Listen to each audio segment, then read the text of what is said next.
बघा ना यांना काय होतंय. थांबा मी चेक करते. नाही, आपल्या लक्षात आलेच असेल आपल्या आजूबाजूला सतत लोक आजारी पडत असतात. याची कारणे तुम्ही कधी शोधलीत का? नाही ना. चला तर मग कारणे शोधूया.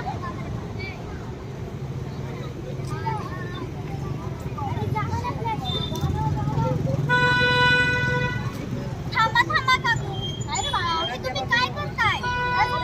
ते प्लास्टिकचा कचरा आहे, ते नका टाकू. प्लास्टिक हे आपल्या आरोग्याला, समाजाला आणि वातावरणाला हानिकारक आहे. त्याचे विघटन होत नाही, म्हणून नाले गटारे तुंबतात, नद्या अस्वच्छ होते, मलनातून विषारी वायू बाहेर पडतात. म्हणून कापडी पिशवीचाच वापर करा.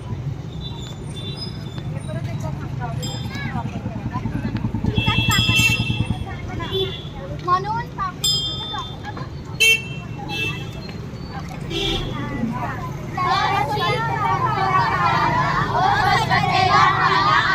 प्लास्टिकचा वापर टाळा, अस्वच्छतेला घाला आळा.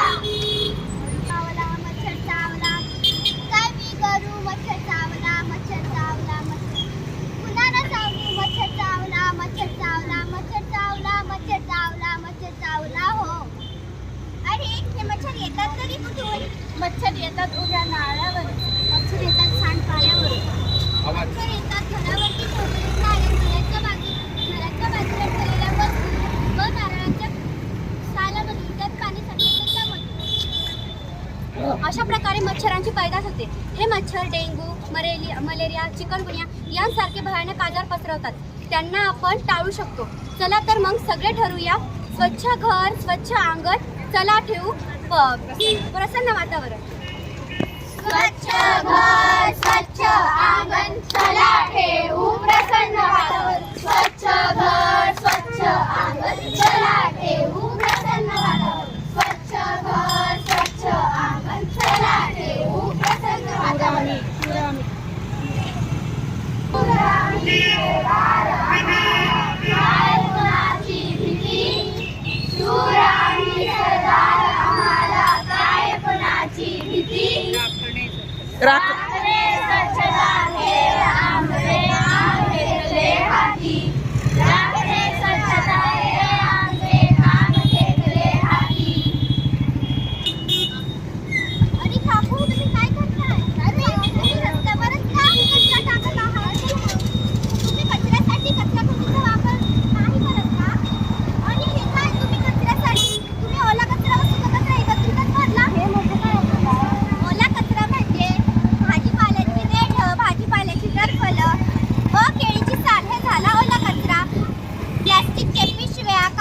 बिस्किट, कुरकुऱ्याचे कागद हा झाला सुका कचरा. हा आपण वेगळा करायला पाहिजे. नगरपालिकेने आता घंटा गाडीची सोय केली आहे.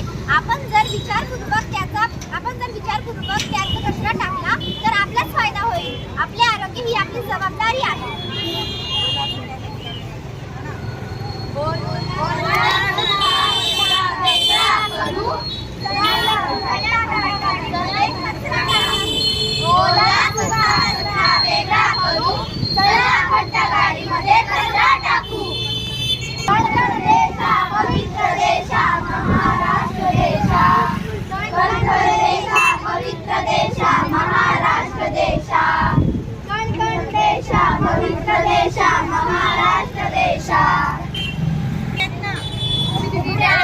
थुंकू नका, रोगाला नियंत्रण देऊ नका. उघड्यावर थुंकू नका, रोगाला नियंत्रण देऊ नका. शौचालयाचा वापर करा, रोगराई टाळा. शौचालयाचा वापर करा, रोगराई टाळा. हात बढ़ाना, साथी हाथ बढ़ाना, एक अकेला थक जाएगा, मिलकर बोझ उठाना. साथी हाथ बढ़ाना, साथी हाथ बढ़ाना. स्वच्छतेचा संदेश जारी करू, आरोग्य आपले निर्माण करू. स्वच्छतेचा संदेश जारी करू.